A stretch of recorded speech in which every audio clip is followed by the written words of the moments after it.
la propriété de Thalès. Nous allons parler de la propriété de Thalès. Nous allons parler de la réciproque de la propriété de Thalès. Et nous allons parler de la conséquence de la propriété de Thalès. D'abord, nous devons commencer par savoir que la propriété de Thalès s'applique exclusivement dans un triangle où nous avons des droites qui sont parallèles. Ce triangle, quelle que soit sa nature, il peut être rectangle, isocèle, quelconque ou bien équilatéral. Quelle que soit la nature de ce triangle, la propriété de Thalès s'applique à condition que dans ce triangle, il y ait deux droites qui sont parallèles. Nous allons prendre deux exemples. Le premier exemple, on va construire un triangle au tableau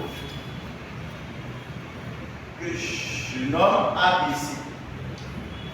Alors, lorsque nous avons le triangle ABC, M, un point du triangle ABC, un point de la droite ou bien du segment AB, N, un point du segment AC, tel que nous pouvons mesurer la distance AM et la distance AN. Qu'est-ce que la propriété de Thalès dit? La propriété de Thalès dit, si nous avons MN, la droite MN, si nous avons MN parallèle à BC, ici, nous avons la droite MN parallèle à la droite BC, alors nous avons le rapport AM sur AB qui est égal au rapport AN sur AC. Donc, les droites parallèles chez Thalès incluent l'égalité entre les rapports. Alors, la propriété de Thalès, en aucun cas, ne nous permet de démontrer que les droites sont parallèles. C'est une propriété qui nous permet de partir du fait que les droites sont parallèles pour montrer l'égalité des rapports. Tandis que quand nous parlons de la réciproque, de cette propriété, nous devons savoir que c'est l'inverse de ceci, si on peut le dire dans son sens, c'est l'inverse de ceci. Ça veut dire que dans le triangle ABC, si nous avons quoi? Si nous avons AM sur AB qui est égal à AN sur AC, si nous avons l'égalité de ces rapports, nous allons dire alors que les droites MN et BC sont parallèles, tout simplement. Voilà la propriété, voilà la réciproque. Si nous voulons démontrer que deux droites sont parallèles, c'est simple.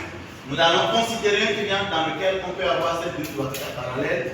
Nous allons essayer de calculer d'abord les rapports, de montrer que les rapports sont égaux avant de pouvoir conclure que les droites sont parallèles. Et si les droites sont vraiment parallèles, nous pouvons cependant maintenant aller vers ce qu'on appelle la conséquence de cette propriété, qui n'est rien d'autre que les deux rapports de la propriété de la réciproque, AM sur AB d'abord égale AN sur AC. Et maintenant, le troisième rapport qui s'ajoute, c'est le rapport qu'on obtient tout juste en utilisant les deux côtés qui sont parallèles, MN sur BC. Voilà la conséquence de Thalès. Nous allons illustrer cela par un petit exemple comme ceci.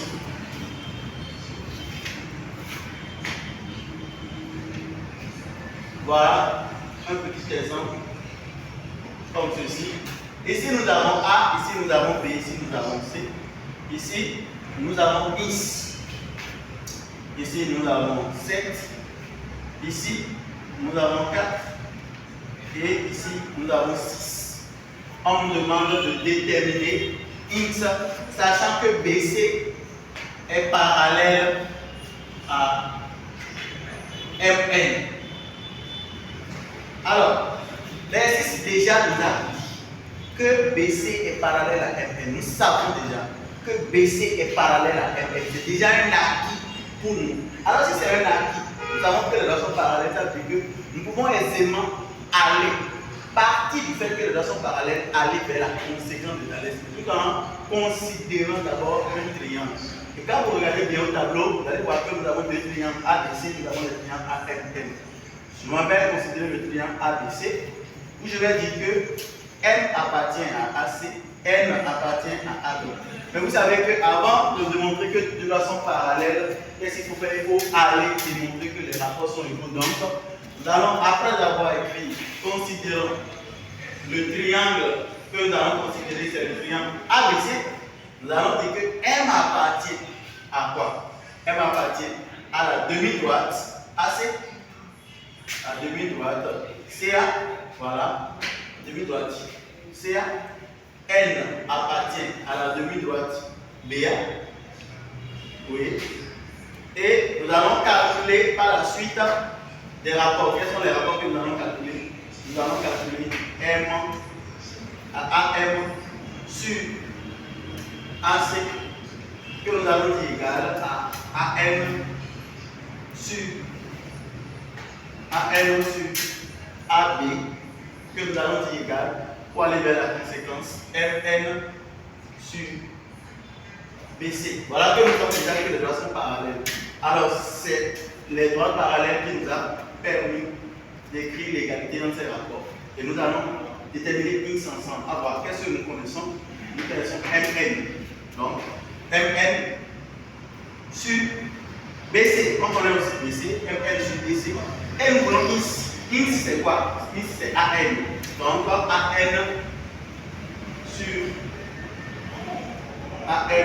sur, permettez-moi, ici c'est 7, ici c'est AB qui est 7. Donc, AN sur AB. Donc, c'est comme si c'est MN 4 sur 7 égale à X. On va voir 4 sur 6, 4 sur 6 égale à X sur 7. Et de là, X, ça va faire 4 fois 7 sur 6. Et ici, ça va faire 28 sur 6 pour calculer aisément. Merci de m'avoir suivi. À la prochaine.